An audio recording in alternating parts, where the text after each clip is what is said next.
বেশ কয়েকজন শুনুন, সমবায় ভোট সবাই ভোট দেয় না, অংশীদাররা ভোট দেয়। সমবায় ভোটে আমরা সমর্থিত প্রার্থী দাঁড় করাই, ওরাও সমর্থিত প্রার্থী দাঁড় করান বা ইনভলভ হন পলিটিক্যাল লোকজন, সাধারণ ভোট নয়। নন্দীগ্রামে গত 15 মাসে মোট 33টা সমবায়ের ভোট হয়েছে। 29টাতে ভারতীয় জনতা পার্টির সমর্থিত রাষ্ট্রবাদী অংশীদাররা জিতেছে। তারা সমবায় এখানে জিতে তৈরি করেছে।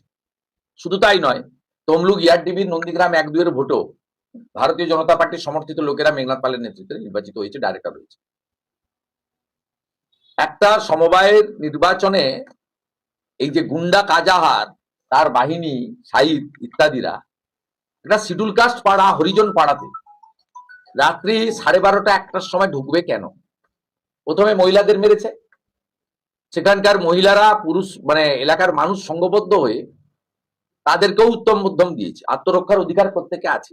শীতের রাত্রে 12:30টার সময় আমাদের হরিজন পাড়াতে যাবেন কেন? তফসিলিদের পাড়াতে যাবেন কেন? মহিলাদের মারবেন কেন? 4 জন মহিলা হসপিটালে এসেছেন, 3 জন প্রাথমিক ট্রিটমেন্ট করার পরে বাড়ি গেছেন, এখনো একজন অ্যাডমিশন আছে। আমরা তাদের চিকিৎসা দেখাশোনার কাজ সব করছি এবং নির্বাচন ওখানে সমবায়ের হচ্ছে। তারপরে আমাদের প্রতিনিধিরা প্রত্যেকটা বাড়িতে যাবে, মানে স্থানীয় নেতৃত্বরা এই বিষয়টা সম্পূর্ণভাবে দেখছে। আমি টেলিফোনে যোগাযোগ রেখেছি যাতে আমার এই বোন দিদিদের, বিশেষ করে এরা মানে ভগবান তফসিলি জাতির লোক, এদের জন্য যা যা করার চিকিৎসা বা অন্যান্য সে সমস্ত ব্যবস্থা নন্দীগ্রাম বিধায়ক কার্যালয় থেকে আমরা করছি। রানীচক উন্নয়ন সমিতি, সেখানে গতকাল নির্বাচন হয়েছে নন্দীগ্রামে এবং তৃণমূল কংগ্রেস সেখানে 27টা আসন পেয়েছে, বিজেপি 18টা আসন পেয়েছে। সর্বমোট আসনের সংখ্যা ছিল 45টা এবং এই 45টা আসনের মধ্যে 40টা আসনে বিজেপি কন্টেস্ট করতে পেরেছে। বাকি 5টা আসন যেহেতু মাইনরিটি অধ্যুষিত এলাকা, স্বাভাবিকভাবে সেখানে কন্টেস্ট করতে পারেনি। 40টির মধ্যে বিজেপি 18টি জিতেছে এবং বাকি 5টা তো আনকন্টেস্টেড ছিল, সেটা বাদ দিলে প্র্যাকটিক্যালি 22টা আসন জিতেছে তৃণমূল কংগ্রেস। ঠিক এই আবহে দাঁড়িয়ে যে প্রচারটা নন্দীগ্রামের প্রেক্ষিতে দাঁড়িয়ে তৃণমূল কংগ্রেসের থেকে ন্যারেটিভটা বিল্ড আপ করার চেষ্টা করা হচ্ছে যে এই মুহূর্তে দেখুন যে তৃণমূল কংগ্রেস সাংঘাতিক ভালো রেজাল্ট করছে নন্দীগ্রামে। বাস্তবটা কি? বাস্তবটা হচ্ছে যে রানীচক কৃষি উন্নয়ন সমিতি যেখানে ভোটটা হয়েছে সমবায়, সেই সমবায় ভোটে 1100 ভোটারের মধ্যে 400 ভোটার ডাইরেক্ট মাইনরিটি সম্প্রদায় রয়েছেন। স্বাভাবিকভাবে তাদের ভোটটা বিজেপির পাওয়ার কথা নেই। 700 ভোটের মধ্যে প্র্যাকটিক্যালি বিজেপিকে কন্টেস্ট করতে হয়েছে এবং সেখানে কয়েকটি সিটে এমন মার্জিন হয়েছে 2 ভোট, 3 ভোট, 1 ভোট, 4 ভোটের ডিসিশনে তৃণমূল কংগ্রেস জিতেছে। ফলত স্বাভাবিকভাবে 22টি আসন, মানে যে তৃণমূল কংগ্রেস অরিজিনালি 22টি জিতেছে, কেন 5টাতে তো বিজেপি কন্টেস্ট করতে পারেনি। তো ফলত স্বাভাবিকভাবে একটা লড়াইয়ের জায়গায় বিজেপি এখানে পরাজিত হয়েছে। কিন্তু সেটাকে তৃণমূল কংগ্রেসের পক্ষ থেকে ন্যারেটিভটা বিল্ড আপ করার চেষ্টা হচ্ছে যে এই তো নন্দীগ্রামে বিজেপির হারা শুরু হলো। কিন্তু বাস্তবটা কি? বাস্তবটা হচ্ছে যে এই মুহূর্তে দাঁড়িয়ে 33টা মানে টোটাল সব মিলিয়ে 33টা সমবায় সমিতির নির্বাচনের মধ্যে টোটাল 36টা হয়েছিল, 3টে মিলিজুলি ব্যাপার আছে। 33টার মধ্যে 4টি আছে তৃণমূল কংগ্রেসের আর 29টা আছে বিজেপির। নন্দীগ্রামের বাস্তব অবস্থা হচ্ছে যতগুলো সমবায় সমিতির নির্বাচন হয়েছে তাতে 29টি সমবায়তে ডাইরেক্ট বিজেপি জিতেছে, 4টিতে তৃণমূল জিতেছে। এবং আপনারা জানেন নন্দীগ্রামে প্রচুর মাইনরিটি সম্প্রদায়ের মানুষজন আছেন, ফলত সেই জায়গাতে বিজেপি পেনিট্রেট করা মুশকিল এবং সেখানে দাঁড়িয়েই 4টি সমবায় তারা জিতেছেন আর 29টাতে বিজেপি জিতেছেন। উল্টে এই পরিস্থিতিতে দাঁড়িয়ে স্বাভাবিকভাবেই যে প্রশ্নটা ইদানিংকালে খাওয়ানোর চেষ্টা হচ্ছে, দেখো সমবায় সমিতিগুলো তো তৃণমূল জিততে শুরু করেছে নন্দীগ্রামের মতো জায়গায়, কিন্তু বাস্তবটা তো অন্য। বাস্তবটা হচ্ছে 29টা বিজেপি, 4টে তৃণমূল, এটা একটা দিক। দ্বিতীয় দিক হচ্ছে এর বাইরে সারা মেদিনীপুরে প্রায় 76টার কাছাকাছি সমবায় সমিতি নির্বাচন হয়েছে সাম্প্রতিককালে। তার মধ্যে 70টা ডাইরেক্ট বিজেপি জিতেছে। 73-এর মধ্যে 70টা ডাইরেক্ট বিজেপি জিতেছে সারা পূর্ব মেদিনীপুরের অন্যান্য সমবায় ক্ষেত্রে যেখানে নির্বাচনটা হয়েছে।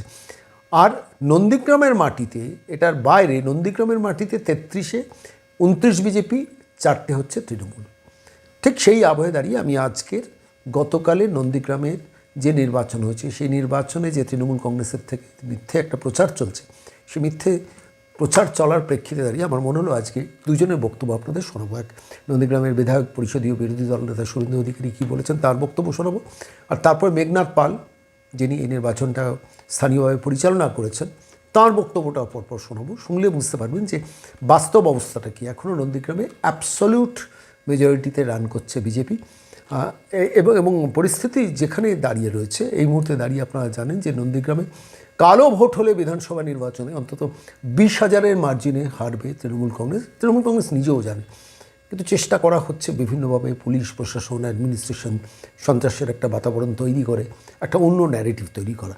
স্বাভাবিকভাবে আমার মনে হলো যে আজকের এই এপিসোডে আপনাদের শুভেন্দু অধিকারীর বক্তব্য, মেঘনাথ পালের বক্তব্যটা শোনাবো। শুনলে বুঝতে পারবেন বাস্তবটা কী। রেজাল্ট হলো দেখো, রানীচক সমবায় কৃষি উন্নয়ন সমিতি লিমিটেডে মোট 45টা ডেলিগেট আসন ছিল। আমরা ভারতীয় জনতা পার্টি 40টি আসনে প্রার্থী দিতে পেরেছিলাম, 5টি আসনে মাইনরিটি থাকার জন্য প্রার্থী দিতে পারিনি। আজকে রেজাল্ট হয়েছে, আমরা ভারতীয় জনতা পার্টি 18টি সিটে জয়লাভ করেছি। 1100 ভোটার টোটাল, তার মধ্যে 400 মাইনরিটি ভোটার। স্বাভাবিক কারণে আমরা যে রেজাল্টটা করেছি ভারতীয় জনতা পার্টির পক্ষ থেকে আমরা বলি বেটার রেজাল্ট করেছি। আর এরা তৃণমূল কংগ্রেসে উৎসাহ করার কি আছে? টোটাল 39টা সমবায় সমিতি, তার মধ্যে 3টি বাদ দিয়ে 36টা সমবায় সমিতি ভোট হয়েছে। 29টা ভারতীয় জনতা পার্টি জয়লাভ করেছে। ওদের ধুয়ে মুছে নন্দীগ্রাম থেকে বিধানসভা থেকে সাফ করে দিয়েছে সমবায় সমিতি। ওরা কি চিৎকার করবে কি? ওদের বলার কি আছে? ওদের বলার কিছু আছে? একের পর এক সমবায় সমিতি ভারতীয় জনতা পার্টি জয়লাভ করেছে। ওরা একটা সমবায় সমিতি, এখানে মাইনরিটি ভোটার 400 আছে, জয়লাভ করেছে। আবার 18টা সিট তো ভারতীয় জনতা পার্টি পেয়েছে, ওরা 27টা পেয়েছে, 9টা সিট বেশি পেয়েছে।